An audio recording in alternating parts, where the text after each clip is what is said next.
ऐसे लोगों को इसी तरीके से जो है तो जवाब देना पड़ेगा, जैसा सवाल होगा जवाब भी वैसा ही मिलेगा। असदुद्दीन अवैसी साहब और मजलिस में एक ऐसी ताकत है कि हम 15 से 20 सीटें यहाँ पे जीतने की ताकत रखते हैं। और देख लेना जब रिजल्ट होगा तो जिसने दहशतगर्द कहा है मेरे कायद को, वो मेरे कायद के कदमों में गिरेगा इंशाल्लाह। MIM आ जाती है पावर में तो उसको गिराने के लिए सारी अपोजिशन जो है तो एक हो जाती है, फिर वो सब है हिंदी चीनी सब भाई भाई हो जाते हैं और MIM उनकी जो है तो दुश्मन हो जाती है। हमने सोचे मुसलमान है उसकी मदद करना, लेकिन ये हरामी मुसलमान निकल गया, कमीना मुसलमान निकल गया, जलीलो खार निकल गया, जो है तो हमारे कायद के ताल्लुक से तो तनकीद कर रहा। अरे उसकी तो 2 कौड़ी की औकात है, वो इमरान प्रताप करेगी, ये खुद बीजेपी से मिले हुए साले। सर आप यहाँ पर आए, क्या रुझान चल रहा है यहाँ ढाका विधानसभा का? देखो अल्हम्दुलिल्लाह बहुत अच्छा मामला है, अगर 3-4 दिन और अच्छी तरह लोगों ने संभाल लिया, क्योंकि प्रचार जहाँ तक मैंने देखा मजलिस का जो अंदाज़ है उस अंदाज से यहाँ पर प्रचार हुआ है। अब यह है कि मुझे एक थोड़ा सा डर ये है कि मुसलमानों ने यहाँ के वोटों की तकसीम नहीं करना चाहिए। अगर वोटों की तकसीम करते हैं तो उससे बीजेपी को फ़ायदा होगा। हमने एक ऐसा कैंडिडेट दिया है जो तमाम ज़ात फ़िरक़ों के वोट लेने की ताकत रखता है, क्योंकि किसी एक के वोट से यहाँ पर चुनकर नहीं आ सकते। तो एक बेहतरीन उपाय है, असदुद्दीन अवैसी साहब ने मुसलमानों की आबादी को मद्देनज़र रखते हुए एक ऐसा कैंडिडेट दिया है जो तमाम ज़ात फ़िरक़ों के वोट लेगा और इंशाल्लाह यहाँ से कामयाबी हासिल करेगा। ये ढाका की सरजमीन मजलिस का गढ़ बनेंगी इंशाल्लाह आने वाले दिनों में, क्योंकि यहाँ पर मजलिस एक ताकत बनी है। आज हम पिछले 6 दिन से कंटिन्यू यहाँ पर थे, कल सुबह हम यहाँ से जा रहे हैं तो जाते जाते मुझे बड़ी मायूसी भी हो रही, क्योंकि एक रिश्ता पंडित साहब से बन गया था, आप लोगों से बन गया था, तो बिछड़ के तुझसे महसूस हुआ है मुझको, बिछड़ के तुझसे ये महसूस हुआ है मुझको, एक लम्हे में सदियों का ज़माना आया। तो बहरहाल इस तरह हम बिछड़ रहे हैं आज, और मुझे उम्मीद है कि पंडित साहब की यहाँ मौजूदगी में इंशाल्लाह ढाके का और माहौल तेज़ पकड़ेगा और यहाँ से मजलिस की जीत होंगी। यही दुआ मैं अल्लाह से भी करूँगा। लेकिन सर इस पे बीजेपी का बी टीम का टैग तो लगता है। हाँ बिल्कुल, यकीनी तौर पर जो लोग खौफजदा होते हैं हमसे, वो बीजेपी का टैग लगाते हैं। हमने बार बार कोशिश की कि इनसे इत्तेहाद किया जाए, ये खुद बीजेपी से मिले हुए साले, इसलिए इनको बीजेपी का टैग लगता है। हमने तो 5-6 सीटें मांगी थी, अगर दे देते तो ये नौबत नहीं आती थी। और इंशाल्लाह असदुद्दीन अवैसी साहब और मजलिस में एक ऐसी ताकत है कि हम 15 से 20 सीटें यहाँ पे जीतने की ताकत रखते हैं। और देख लेना जब रिजल्ट होगा तो जिसने दहशतगर्द कहा है मेरे कायद को, वो मेरे कायद के कदमों में गिरेगा इंशाल्लाह। लेकिन सर यहाँ पे एक बड़े नेता हैं पप्पू यादव, वो कह रहे कि अगर उमर से अख्तरुल ईमान जीतते हैं तो मैं राजनीति छोड़ दूंगा। तो उन्हें राजनीति छोड़ने की तैयारी आज उन्होंने चालू करनी चाहिए आज से, क्योंकि बड़े नेता है सर, यहाँ के सांसद भी हैं। तो वो बोल रहे हैं ना अभी कि मैं राजनीति छोड़ने वाला हूँ, तो छोड़ दीजिए अभी, क्योंकि अमौर में अख्तरुल ईमान साहब चुन के आने वाले हैं और अमौर का रुझान है, सीमांचल का रुझान है कि अख्तरुल ईमान ये बार आमदार बनने वाले। तो मैं पप्पू यादव से बोलना चाहूंगा कि आपने खुद के पैर पे कुल्हाड़ी मार ली है। अगर आप आगे MP का इलेक्शन लड़ना चाहते हैं तो आपने हमारे बैठक साहब की आपने जो अपमान किया है, आपकी माफी मांगनी चाहिए, तभी हमारे लोग जो हमारे जो विचारों के लोग हैं वो आपके साथ में रहेंगे, नहीं तो आपको ये नेक्स्ट टाइम क्या देंगे आपको। सर यहाँ पे क्या नाम है, इमरान प्रतापगढ़ी की भी रैली हुई, उसमें बहुत भीड़ थी।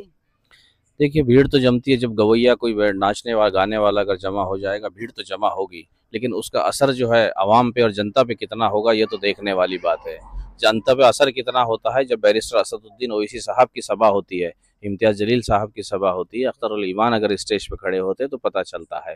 सर आपकी रैली में भीड़ तो होती है लेकिन वोट में कन्वर्ट नहीं होती। क्यों कन्वर्ट नहीं होते हैं? ये तो अपोजिशन का एक बनाया हुआ जो है तो एक ये था, मुखौटा था, शगुफ्ता था, क्या भीड़ होती है लेकिन वोटों में कन्वर्ट नहीं होती। पिछली विधानसभा आप देख लीजिए, 5 MLA जो है तो बिहार की जनता ने सीमांचल से चुनकर दिए थे, नहीं दिए थे कि इम्तियाज जलील औरंगाबाद से चुनकर नहीं आए थे, वारिस पठान मुंबई जैसी जो है तो सिटी से MLA नहीं बने थे। सर हार भी तो गए थे, हार भी बिल्कुल हार तो होगी। देखिए हार और जीत तो पॉलिटिक्स में होगी, बिल्कुल होगी, राजनीति होती है। आज सत्ता का जो है, जिनके हाथ में सत्ता होती है वो सत्ता का किस तरीके से उपयोग करते हैं ये आपको भी पता है।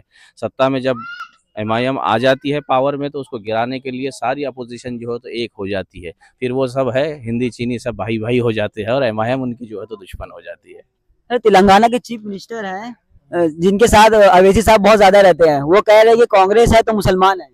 बड़े अफसोस हुआ, मुझे ताज्जुब हो रहा है ऐसे लोगों पे। जो इस तरह का बयान देते हैं वो मुख्यमंत्री की अक्ल मारी गई है शायद। अरे मुसलमान किसी का मोहताज नहीं रहा कभी इस सरजमीन पे। दुनिया का कोई मुसलमान किसी का मोहताज नहीं। हम सिर्फ अल्लाह के और अल्लाह के रसूल के मोहताज हैं। हम किसी के दम पर नहीं जीते, हमारे दम पर लोग जीते हैं।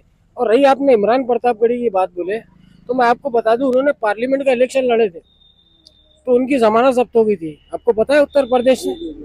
तो जिसकी खुद की औकात नहीं है, सिर्फ नाच गाना देखने के लिए अगर वो लोग आ रहे हैं तो पब्लिक तो आएगी। पब्लिक तो वैसा भी है ना, डांस वांस को वैसा भी पसंद करती, गवैयों को बहुत ज़्यादा पसंद करती।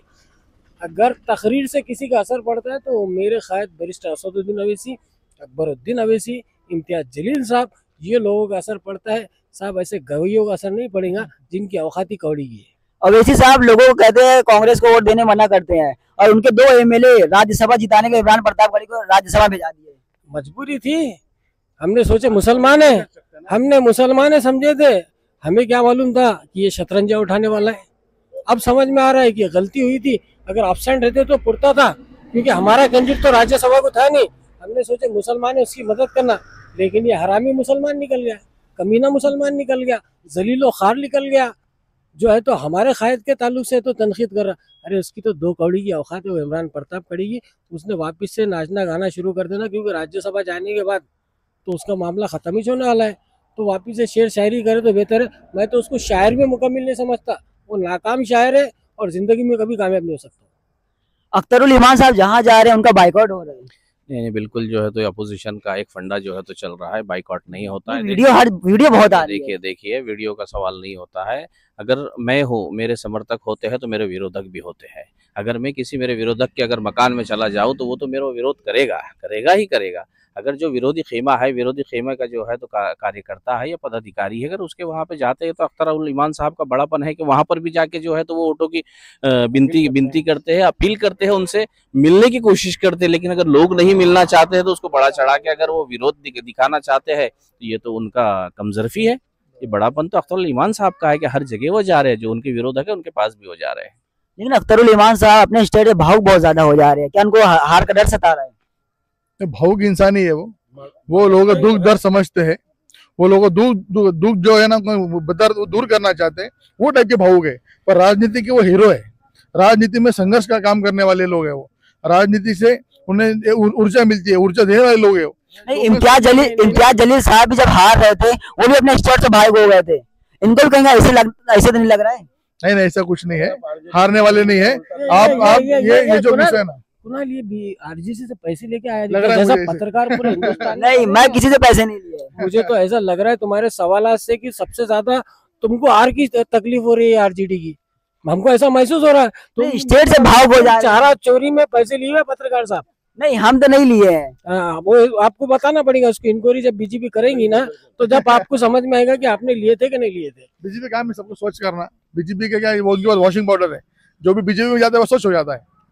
तो वैसे ही अभी इधर भी हो जाएंगे। वो आपके नेता वहाँ एक लड़ रहे हैं, तौफीक आलम नाम है, वो क्या नाम है, तेजस्वी यादव को धमकी देते हैं, आंख निकाल लूंगा, हाथ काट दूंगा, उंगली काट दूंगा। शानदार बात बोले। अच्छा है ना, फिर बोलना चाहिए। तेजस्वी यादव देखिए, हम अब ढाका विधानसभा क्षेत्र में है, हमने ये देखा है यहाँ पे कि ये आरजेडी का जो है तो हथकंडा रहा है। उनका जो है तो कार्य पद्धति रही है कि जो लोग अगर काबू नहीं हो रहे हैं तो उनको डराया जाए, धमकाया जाए। तो ऐसे लोगों को इसी तरीके से जो है तो जवाब देना पड़ेगा। जैसा सवाल होगा जवाब भी वैसा ही मिलेगा।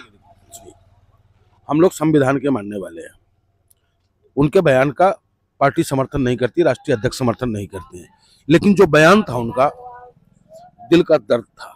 एक राष्ट्रीय अध्यक्ष को, उस राष्ट्रीय अध्यक्ष को आतंकी कहा, उसने चरमपंथी कहा, जिसे आईएएस का टीचर भी कहता है कि तू बैरिस्टर साहब का स्पीच सुना कर। तो अगर निकल गया तो ठीक है, नहीं निकलना चाहिए था ये शब्द, लेकिन वो शब्द भावना में था। इसको इतर न ले आप। हम ऑल इंडिया मजलिस इत्तेहादुल मुस्लिमीन संविधान के मानने वाले हैं, संविधान पे ही चलेंगे और संविधान के तहत ही उसे करारा जवाब देने का। अख्तरुल ईमान पैसे बांट रहे लोगों को 500-500 रुपए, वीडियो बहुत आ रही है। विरोधी लोग बंटवा रहे हैं और हमने कह रखा है लोगों से कि जो देता है लो, वोट बस पतंग को दो।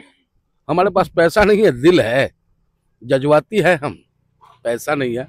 और ये जा रहे हैं हमारे मित्र, हमारे बड़े भाई हैं, कहते हैं कि अभी आए अभी बैठे, अभी आए अभी बैठे, अभी दामन फैलाया है, और आपके जाने से आपकी चाहत ने तो जान ही निकाल डाला है। क्या लग रहा है कितनी सीटें आ रही हैं? या 25 सीट जीत रहे हैं? अगर पैसे लिए होंगे तो मैं बोल दे रहा हूँ पूरी की पूरी आ रही है, नहीं लिया होगा तो 20-25 आ रही है।